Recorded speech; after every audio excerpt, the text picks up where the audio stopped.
Hey sports fans, Coach Nick here, and welcome to Heat Breakdown. Excuse my voice, but I was coaching a game last night and we didn't quite pull it out, but it was a tough one in a hostile environment and I needed to use my voice a little bit too much. That said, I went through the game where LeBron came back to Cleveland. And I gotta tell you, nothing cures your ills like playing against a really bad team like the Cavaliers. I don't envy Byron Scott, he's got to put the pieces together, but when you got Mo Williams playing for you, as you all know in my past history, I'm not a big fan. It's going to help the Heat a lot when you play against a guy like that. I'm not sure if the Heat are watching these breakdowns or not, but watch this. Dwayne Wade screens! Oh my goodness gracious, in the first play of the game. They're going to run their kind of crappy offense though, but look, an extra pass from Wade for an open jump shot. Wow. You may remember my tirades against Mo Williams last year in the playoffs. Well, here's another one. Wade gets a steal, but that's a terrible pass. Mo Williams is so bad. How bad is he? He's so bad that when they trap him, he can't even beat Ilgauskas on the outside. Chris Bosh is going to call out to LeBron James and tell him to help out down low, but what he doesn't realize is by turning his head, he loses sight of his own man that cuts down the basket. He would have been in position to help. And Carlos Arroyo is not even good enough to guard one of the worst point guards in the league.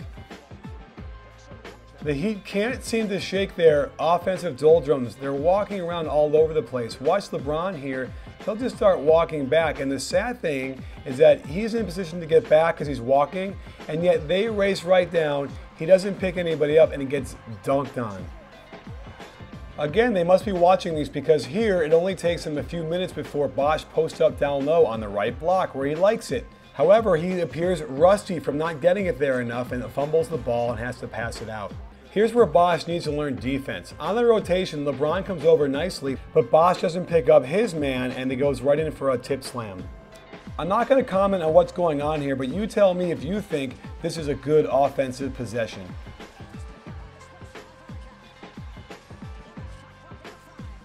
The Heat defense looks a lot better with plays like this from Mo Williams. Awful.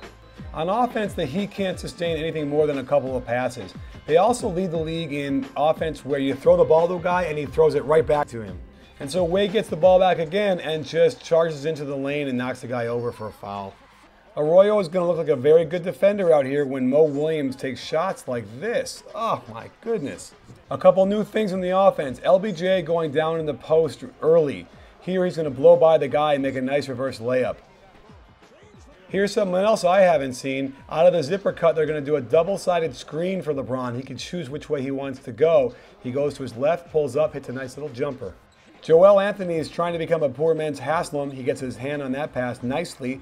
But Mo Williams gets into the act, and he's going to turn the ball over with a god-awful pass.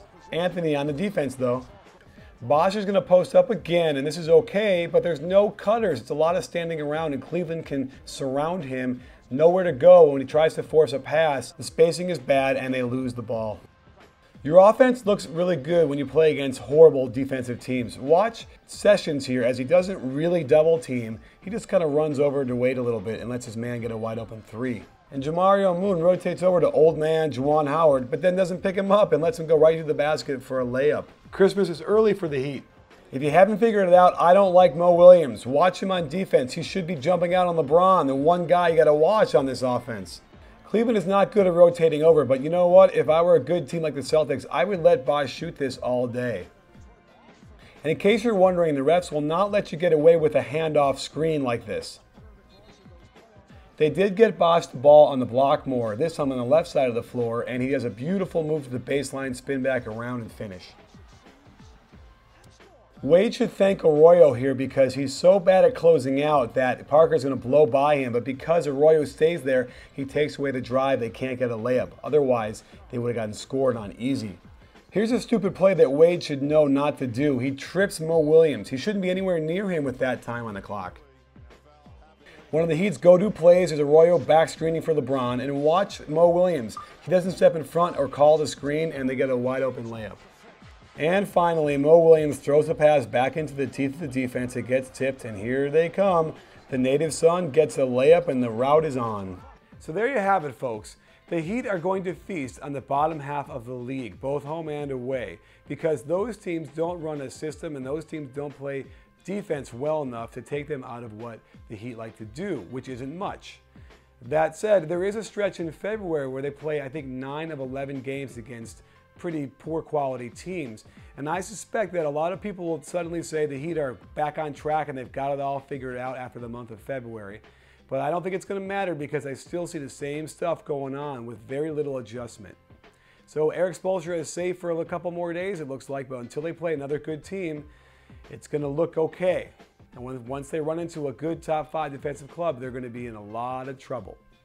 So stay tuned. We'll break down the next Heat game, and we'll see what's going on then. Thanks for subscribing. Thanks for tuning in. And don't forget, at Heat Breakdown, it's not a channel, it's a conversation.